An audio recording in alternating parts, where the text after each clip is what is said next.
Welcome, and thank you for tuning in. You're listening to the Beyond 50 radio program. I'm Daniel Davis. As we celebrate Women's History Month, we're being joined today with someone who's going to be talking about what it was like to be working in Hollywood as the director of the Twilight saga and other Hollywood films such as 13 and Lords of Dogtown. She's also been very outspoken about sexism in Hollywood because it's mostly dominated by a white male industry. In the last 12 years, there have only been 4% of the top films that were directed by women. She's also encouraging more women to work in film. And it's our pleasure on the Beyond 50 radio program today to carve out a little bit of time to talk with Catherine Hardwicke. Catherine, thank you for joining us here on the Beyond 50 radio program. Hey, thanks for having me. Boy, Twilight and Lords of Dogtown, all that, I've seen all those films, and I'm telling you, it's interesting to see a perspective like that, especially a female perspective when it comes to telling the story and having it unravel in film. And I think that would be more encouraging for Hollywood to kind of open up and be able to explore that a lot more. So what's going on there that's been such a challenge? Well, I think we've got the pale male establishment and the kind of like the years of stereotypes that we're kind of dealing with, where people like Steven Spielberg and other people would feel comfortable hiring their kind of like their mini-me, like that guy looks like me when I was young in a baseball cap, and a woman or a black woman doesn't necessarily look like the typical director, so it's just easier for people to relate to somebody that's kind of more like them. And also we're so used to the gender bias that, authority figures are men, and if we see a woman walk into a room in a pilot's uniform, your brain, scientifically does actually have to work harder to process. Wait, is she like a pilot, or is that a costume? Is she really a pilot? Am I going to be safe if she's my pilot? And we just have years of stereotype that's kind of built into our systems to overcome. Now, how did you decide to go in this direction with your life? And I ask this because it's very inspiring for you to make this choice, first, considering how competitive it can be, that you would even see surface of the light of day of being involved in anything like you have. And secondly, as we talk to people in midlife, these are people beginning to sometimes awaken to the fact that here I've been doing everything the way I always was told I should be doing it, yet I don't feel like I've gotten what I was told I would get. And it's really a challenge, but as they're in midlife, they feel the sense that, well, time doesn't feel as abundant as they would when they would be in their teens and 20s and maybe the early 30s, that sort of a thing. So talk about how you got started in this, and besides what we just recently talked about, some of the challenges you faced in trying to realize your dream. Well, at the time, I hadn't read these kind of statistics that you just quoted, like the only 4% of the movies were directed by women. People weren't shining a spotlight on it so much, so I think I was a little bit naive, and I didn't realize, how challenging it would be. Oh, you have the Matt Damon, Ben Affleck effect, right? Being said, I remember hearing their story where they went into a producer and they said, hey, we got a script. And to them, that was like the whole world. They didn't realize, well, so do a million other people. And I think some of that's good. The most naive people sometimes have done the most amazing things because nobody was telling them no. They didn't even know they weren't supposed to do it. So that's kind of good, and just having that kind of crazy optimism that I can do this. And I think I had that too. I just didn't understand how hard it would be. So, that's kind of cool. But I think that I had actually, been working in the industry for several years with lots of other good directors before I directed my first movie. So I had a lot of experience seeing what, like David O. Russell, how he worked with actors, or Richard Linklater, or Cameron Crowe, Lisa Cholodenko, and I was kind of just learning from everybody that I saw. And on each of their movies, I worked super hard and long hours and did everything I could as a production designer to make the movie great for them. And so I was just right there as a partner with, as kind of a creative partner on the creative team with them, and got to observe firsthand. So, some people out there right now might not realize that they've actually accumulated a lot of great skills that can be used as a springboard for the next career or the next challenge they want to take on, kind of like I did. And I think just learning, and I went between every job. Like if I would be production designing set, that's designing the sets for a movie, like Three Kings or Vanilla Sky. When I was in between like two jobs, I would go and take classes on the weekends. I would take screenwriting classes, directing classes, acting classes. I would write my own screenplays, give them to people, get criticism, try to rewrite them, make them better. So I was actively working all the time. Whenever I had any time off, I'm kind of, of course, everybody in the film business is like a workaholic. You kind of have to be. There's so much to do. You sound like the kind of person that I think if he was still in the business, Roger Corman would embrace. In fact, that is my first job on a real movie was on a Roger Corman movie. Uh-huh. So I worked on a motorcycle movie out in the desert, Palmdale Desert. So you're right. I was hired by Roger Corman's team. And what I love about his story is the fact that if you had a desire to work in this industry, you may not get paid a whole lot, but boy, you worked in it and you learned, and that's what, a lot of people who talk about him say is he's a guy that truly gave you the opportunity, and it was really interesting because there was a particular woman on there, I don't remember the name, but that she talked about that. It was like, okay, so you really want to direct film? Well, okay, here's the camera, let's get to it, here's the story, let's go. Well, that is exactly kind of what happened with me. I was the art director on this Roger Corman movie. I was the second AD. I was a stunt person on it. I did like 50 jobs, and it was amazing. I learned so many things, in 5 minutes. I couldn't believe it. It was outrageous and fun.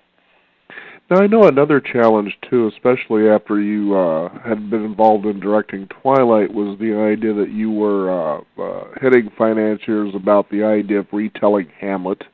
And as I understood in 2011 that you finally directed Red Riding Hood, but the problem is that Warner Brothers was telling you to take a 57% pay cut.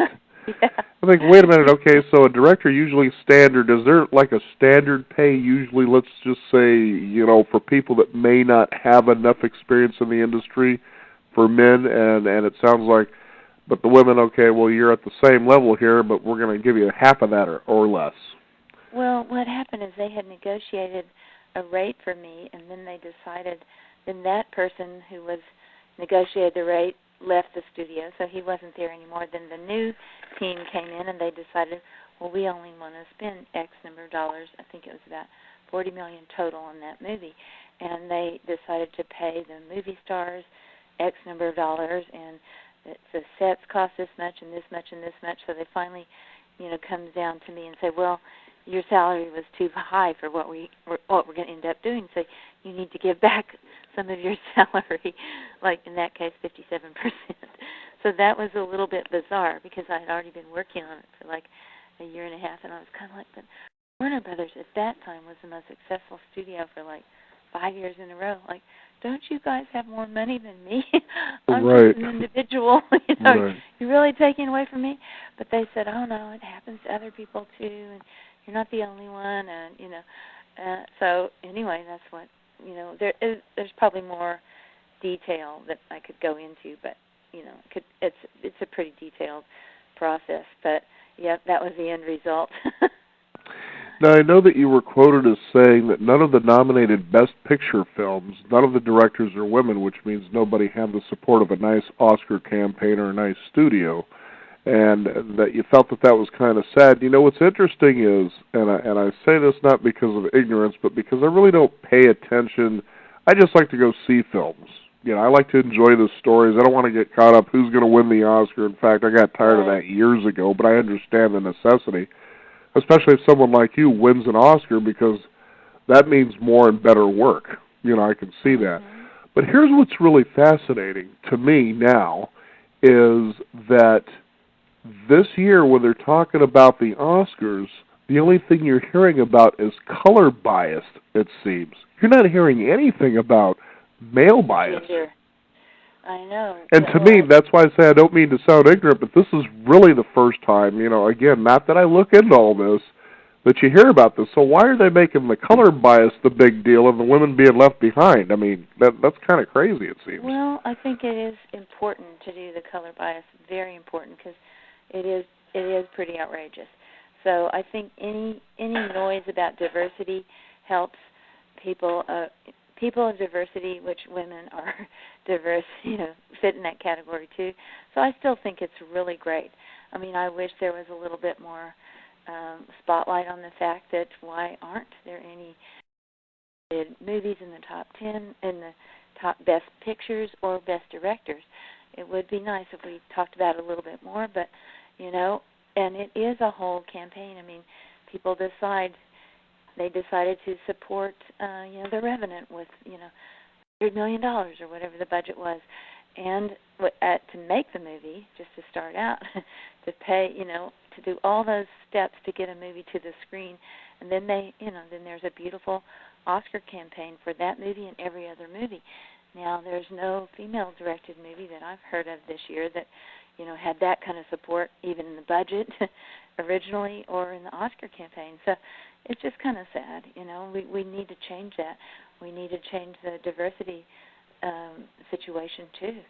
We just need to expand the cool stories that can be told. They don't all have to be like badass pale male stories.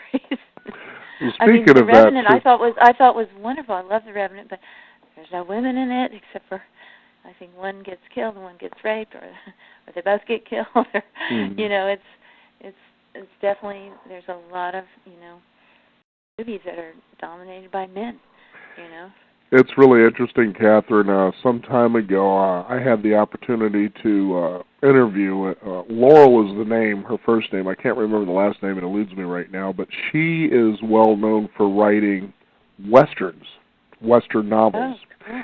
And what's fascinating is she also writes these novels from the perspective of a woman. And it was really enjoyable to talk with her because just like what women are dealing with here in Hollywood, let's say, is working on movies, directing like yourself, is that when you take a look at the Western, it mostly, comes from the perspective of the male. They had it hard in the West, trying to settle the West, and this, that, and the other. But you realize what the women went through, and to me, the men were kind of sissies. It was like they brought a lot of these problems on by themselves compared to what women had to deal with. They were the ones that had to, raise children and deal with keeping their men healthy, so forth and so on. And one of my favorite titles of one of her books was A Wanted Man. Like, I guess there just weren't really any men in the West. Now, going back, though, and what I find encouraging is this. I know that Mad Max, I believe, has been nominated for an Oscar. And I can honestly say that movie wouldn't have been what it was if it wasn't for Charlize Theron. Really. If they had just put a male in the truck, it wouldn't have even worked. No, that's cool, and I'm glad that there are a lot of encouraging signs. You're absolutely right that, we saw a lot of cool women's stories. Carol, has obviously two women in it. Not unfortunately. It's directed by a man, but, there are some good women's stories this year. So, Room, same thing as, Brie Larson's story is amazing, her character story. So, I think there's definitely positivity out there. All right, we got to focus on the positive. I agree. Exactly, and I know with the millennials, you're beginning to see that balance occurring. First for many, many decades, we had the homosexuality bias. They were being represented in film, but kind of being shortchanged in their stories. And now, in dealing with something like this, you see that they're beginning with this generation to say, we really want somebody just to tell a really good story. And it doesn't, get women in there if they can do a better job than a man can with the story, whatever the case may be. So what are women doing, I guess, to campaign aggressively in such a way that they could see this happen, perhaps hopefully faster? Well, I think we're trying to attack the problem or approach the problem from many different aspects. Like I'm in that Funny or Die video. I don't know if you saw it. That kind of approaching the problem from a sense of humor, where you see a bunch of female directors interviewing for a job, and all the guy executives are like, well, we just want it to go boom. Can you make it go boom? So it's kind of funny, get people laughing at themselves, laughing at their own, racial or gender stereotypes. And then also, of course, the ACLU has taken on the case if this is illegal discrimination. And I've testified before the EEOC government agency for 7 hours already, explaining how and why I got hired on this job, and this job, as they're doing their investigation into our industry. So that's good. A little, another avenue besides humor is to kind of scare people. Maybe we are breaking the law, And then the third thing is, I hope the best maybe is inspiration, that people might just want to be on the right side of history, instead of lagging behind. Like, just make the change, greenlight more movies directed by women, more television shows directed by women, just because it's a good thing to do. It's positive for the world. It's embracing different types of stories. It's embracing diversity. And so that's, what we hope people, now that the spotlight has been shined on this issue, that people will just do the right thing because they want to. And also, just like you said, millennials actually are very much more conscious. They would prefer, at least studies have shown, that they prefer to support companies and corporations that are aligned with their own value system, like fair trade food. They would rather support that. So the idea that they would support companies that actually go for gender equality, gender parity, that's kind of cool. We're talking about making a seal that shows that this company is working toward gender parity, and that's an active issue. Like, we found out that Google had gender parity, unconscious gender bias workshops.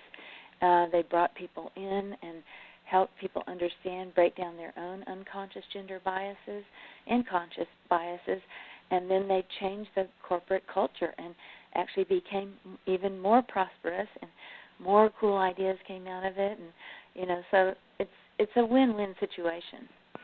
Well, absolutely, because again, you have the male perspective of things, and then you have the female perspective, and you merge those things together successfully, and you've got some pretty great ideas that are probably going to be out there on the table. Yeah, and just more interesting kind of content, and reach more people. So draw people in that expand your audience, because you're reaching out to other kind of people. Mm-hmm. Now, I know that you're pretty busy here, Catherine. I mean, look at all these films you've been involved in directing. But, in final note here, what would you like to say to the young girls and young women out there who might be thinking about this? I mean, obviously it's a heck of a hill to climb. But, boy, when you come out and you produce something, like what you've been involved with Twilight and Lords of Dogtown, which I really loved Lords of Dogtown, especially Heath Ledger's performance. Funny enough, it took me 2 times through the film before I realized that was Heath Ledger. Exactly. He's so good. He's such a great chameleon. Mm-hmm. Thank you for that. And I think, one thing for young women is, just work very hard. If you can go to film school or want to go to film school, get the most out of it, work hard, put a lot into it, go volunteer on other people's films, get experience, keep your eyes open, try to get your skill sets to be as strong as they can, so you're basically bulletproof when you get a chance. You know how to edit and shoot and light and all the different tools, and great writing and reading great literature and analyzing things, so that you just up your skill set to the best you can be, so when you get that chance to get in the room and pitch your idea to a financial person or a studio executive, that you're really ready. You can try your ideas out, your screenplays on your friends, get them to read it, be critical, take the time to rewrite it, make it better. Just keep raising your game as high as you can, to be as good as you can, and then you got to just keep trying and keep working. I mean, most people that are successful in film business are pretty much workaholics. They really, put a lot of effort into their work to make it as good as they can, as great as they can. And if we could invoke the spirit of former frontman of Queen, Freddie Mercury, be ready for success. And he was, and that's why they were successful. It's a total fact that They were ready for it. And isn't that an amazing thing, as you're talking about? If you're not ready, it's just going to blow right by you. And certainly, as you're sitting there, you're basically saying, look, you get in there and you work out in that gym every single day, so you're ready. That's just all there really is to it, isn't it? Yeah, exactly. And keep trying to take another screenwriting class, take another acting workshop so you understand what the actors do. Take a directing class. Go work on a great director's film for free if you have to, so you can see how they worked with the actors, get inspired. So there's so many ways you can, and then of course now you can just make your own cool stuff and put it on YouTube and try to get followers, and it doesn't cost very much. You can edit it on your laptop. So there's so many ways to, try to keep moving forward in this business. Yeah. Well, and finally, I'd just like to applaud you again. Back to Lords of Dogtown was the fact that I actually lived in that area when that was all going on growing up. And you really spun and gave it that California boy feel that I remember. And I don't know, and I'm not trying to be biased, whether a male could have pulled something like that off. Very impressive. Well, that's so nice. And it's funny, I'm in the house right now in the middle of Dogtown because I live in Venice. We filmed the scene where Emil shaves his head in my bathroom, and I'm looking out my window at the place where Tony Alva himself lived in the 70s. It's the apartment right across the street from me. That's where he lived during the time this all came down. And there's like a piece of the sidewalk that's still there where a root of a tree has like pushed up the sidewalk. And Tony told me, he goes, oh yeah, I learned how to do some trick on that little, indent on the sidewalk. We used to always skate that little piece. So it's pretty cool. Yeah, I'm right in the middle of Lords of Dogtown right now. Can you believe that I would be that psychic? Catherine, what's next on your list real quickly? Yeah. What projects can we expect from you coming up here? Oh, well, here's the thing. We never know as filmmakers what is actually going to go forward. So we got our fingers crossed, and we usually have to have several things on the plate. So I have, one project that I wrote called One Track Mind that is moving forward. Fingers crossed on that one. I have one project that's actually set at the same time. A lot of it's set during the 70s, Lords of Dogtown time.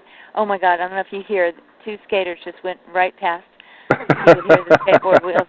But anyway, and then there's a beautiful book called Love Letters to the Dead that I'm working on with actually the same producer who did Twilight, Wick Godfrey, Temple Hill, and it's at Fox 2000. So we hope that one goes, and it's a beautiful book.